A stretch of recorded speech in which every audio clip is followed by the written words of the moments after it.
Hello bachcho, let's see this question. The final product of which of the following reactions furnishes evidence that glucose has unbranched carbon chain? Option है हमारे पास चार अलग अलग reaction के दिए हुए glucose के, है ना। और हमें ये पता करना है कि इनमें से कौन से रिएक्शन में ये एविडेंस हमें मिलता है कि ग्लूकोज के पास एक अनब्रांच्ड कार्बन चेन होती है। तो चलिए इस क्वेश्चन को सॉल्व करते हैं बच्चों। और सबसे पहले तो ये देखते हैं कि इस क्वेश्चन को सॉल्व करने के लिए हमारे पास कौन से की कॉन्सेप्ट का होना जरूरी है। की कॉन्सेप्ट की अगर हम बात करें तो इस क्वेश्चन के लिए reaction of glucose is the key concept, reactions of glucose. ठीक है। अब देखिए यहाँ पे हमारे पास जितने भी रिएक्शन दिए हुए हैं इनको एक एक करके हम लोग देखते हैं कि इनमें प्रोडक्ट क्या मिलता है, और उसके बेसिस पे फिर हम जज करेंगे कि हमें इससे अनब्रांच्ड कार्बन चेन वाला एविडेंस मिलता है या नहीं।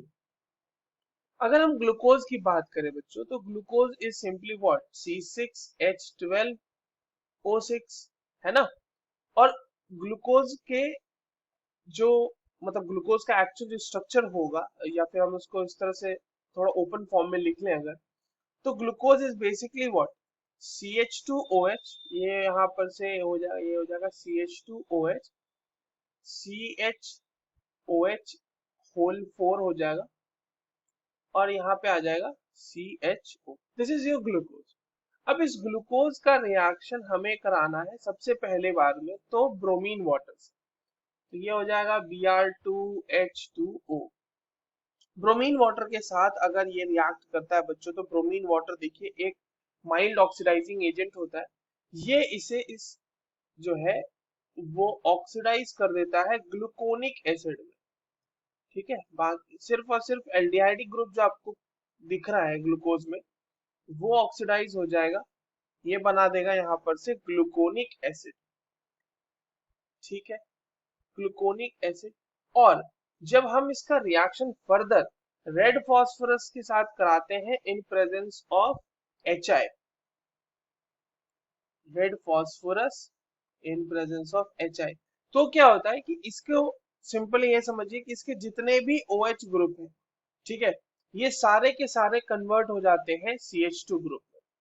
तो यहाँ पर हमें फाइनल प्रोडक्ट क्या मिलेगा, ये इस तरह से CH3 CH2 होल 4, और ये जो आपका कार्बोक्सिलिक एसिड का ग्रुप है वो ऐसे के ऐसा ही रह जाता है। ठीक है, तो सिंपली ये जो ग्लूकोज वाला जो हाइड्रोक्सिल ग्रुप है उसको ये जो है हटा देता है कंपाउंड से, और हमारे पास एक ऐसा कंपाउंड मिल गया जहां पे हम आसानी से देख पा रहे हैं कि ये जो पूरी की पूरी चेन है हमारे पास वो स्ट्रेट चेन है। एविडेंस मिल रहा है हमें यहाँ पर स्ट्रेट चेन होने का, है ना। क्योंकि आप कार्बोक्सिलिक एसिड के बाद में देखो ये आपके पास कौन सा एसिड मिला, एन हेक्सेनोइक एसिड, एन हेक्सेनोइक एसिड। दूसरा रिएक्शन अगेन ग्लूकोज का ही रिएक्शन फिर से हमने सबसे पहले कराया है NaBH4 के साथ। तो हम लोग ग्लूकोज को लिख लेते हैं और उसका रिएक्शन करा देते हैं NaBH4 के साथ। देखिए NaBH4 के साथ रिएक्शन कराने पे क्या होगा कि ये CHO ग्रुप जो है ये रिड्यूस हो जाएगा अल्कोहल ग्रुप में। तो ये हमारा अब कंपाउंड बन गया after reduction CHOH, CHOH whole 4, ये हो जाएगा CH2OH। अब ये हो गया। अब अगेन रेड फॉस्फोरस के साथ इसका रिएक्शन कराना है इन प्रेजेंस ऑफ HI। तो अभी मैंने आपको बताया कि ये क्या करेगा, सारे ही OH ग्रुप को H में कन्वर्ट कर देगा, है ना। इसको याद रखने का इस तरह से तरीका है। तो अगर आप इसमें सारे ही H को OH को H में कन्वर्ट कर दें तो बच्चों हमारे पास क्या मिलने वाला है इस बार, इस बार हमें मिलेगा ये, and this is an hexane. तो अगेन ये भी एक एविडेंस है कि हमारे पास अनब्रांच्ड कार्बन चेन है ग्लूकोज के अंदर। नेक्स्ट हम देखते हैं सी वाला रिएक्शन क्या है। सी में हमारे पास ग्लूकोज का रिएक्शन सबसे पहले कराया जा रहा है HCN के साथ, फिर H3O प्लस के साथ, और फाइनली उसका रिएक्शन कराया जा रहा है रेड फॉस्फोरस के साथ।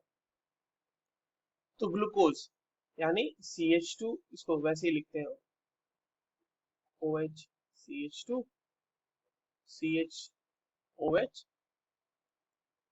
ठीक है, होल 4, और ये हो जाएगा CHO। देखिए CHO वाला जो है यहाँ पे, इसको इस तरह से लिखते हैं। अब हम इसका रिएक्शन करा रहे हैं किसके साथ बच्चों? HCN के साथ। HCN के साथ रिएक्शन होने पे क्या हो रहा होगा? देखिए Cn माइनस जो है वो अटैक कर रहा होगा यहाँ पे, और ये O ग्रुप ऐसे करके जा रहा होगा, और ये H प्लस तो इस पे ऐड कर जाएगा। तो अगर ऐसा होगा तो हमारे पास कंपाउंड क्या मिल रहा है? फाइनली यहाँ पर से CHOH, और ये आपका होल 4 तो है ही यहाँ पे, ये हो जाएगा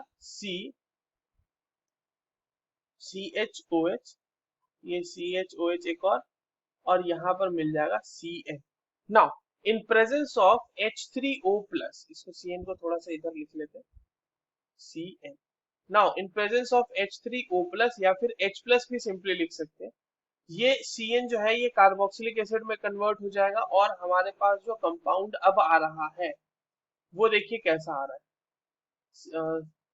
OH CH2 CH। अब देखिए ये CHOH एक्चुअली 5 हो गए हैं यहाँ पे, एक ये वाला भी CHOH हम इसमें ही इंक्लूड कर लेंगे, तो CHOH whole 5 C double bond OH। और अब इसका रिएक्शन फिर से रेड फास्फोरस के साथ कराया जा रहा है इन प्रेजेंस ऑफ HI।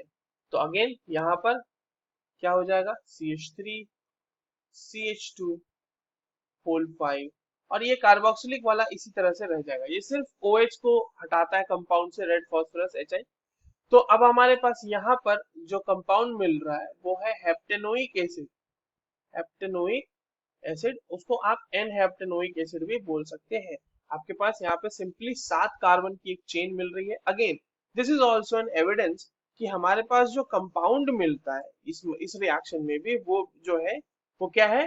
एक स्ट्रेट एविडेंस, स्ट्रेट चेंज का एविडेंस है हमारे पास।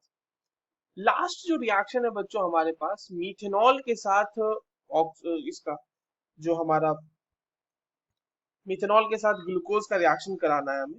देखिए मिथेनॉल के साथ ग्लूकोज का जो रिएक्शन होता है तो वो 2 एनोमेरिक फॉर्म्स देता है बेसिकली, और वो जो है आप उसकी वजह से आप ये पता नहीं लगा सकते कि वो एक स्ट्रेट चेन देगा या नहीं देगा, ठीक है। तो चलिए इसको हम ड्रॉ कर लेते हैं। अगर हमारे पास ग्लूकोज की हम बात करें तो मैं ग्लूकोज को इस तरह से ड्रॉ कर सकता हूँ साइक्लिक स्ट्रक्चर में, और ये इस तरह से यहाँ पे होगा OH, यहाँ पे H, अगेन यहाँ पे H, यहाँ पे OH, OH, H and H, CH2 OH, ठीक है। और देखिए यहाँ पर के जो OH है ना, यहाँ पर का OH, उसको मैं इस तरह से लिख देता हूँ ताकि ये ऊपर भी हो सकता है नीचे भी हो सकता है, ये दिखा सकते हैं हम इससे। दो अलग अलग स्ट्रक्चर बनाने से बेहतर है कि हम अगर ऐसे दिखाते हैं तो ये पॉसिबिलिटी दिखाता है कि ये ऊपर भी हो सकता है, OH ऊपर की साइड भी हो सकता है, नीचे की साइड भी हो सकता है। एनोमेरिक कार्बन्स पे हम इस तरह की प्रिविलेज को यूज कर सकते हैं लिखते समय। अगर आपने इसमें रिएक्शन कराई तो यहाँ पर ये सिंपली एक इस तरह से ये O जो है ये OCH3 में कन्वर्ट हो जाएगा, and it can give you 2 anomeric forms, alpha और बीटा वाला बना सकता है। तो देखिए ये तो एविडेंस किसी भी एंगल से ये नहीं दे पा रहा कि हमारे पास जो ग्लूकोज है वो एक स्ट्रेट चेन को फॉर्म करता होगा। उल्टा यहाँ पर हम ये साइक्लिक स्ट्रक्चर के रिएक्शन वाला सीन हो जाता है यहाँ। तो स्ट्रेट चेन हमें किस किस से मिल रहा था? ए से मिल रहा था, बी से मिल रहा था, और सी से मिल रहा है। डी के केस में हमें इस तरह से स्ट्रेट चेन का एविडेंस नहीं मिला। So the correct answers are A, B and C. I hope you understood this well. All the very best.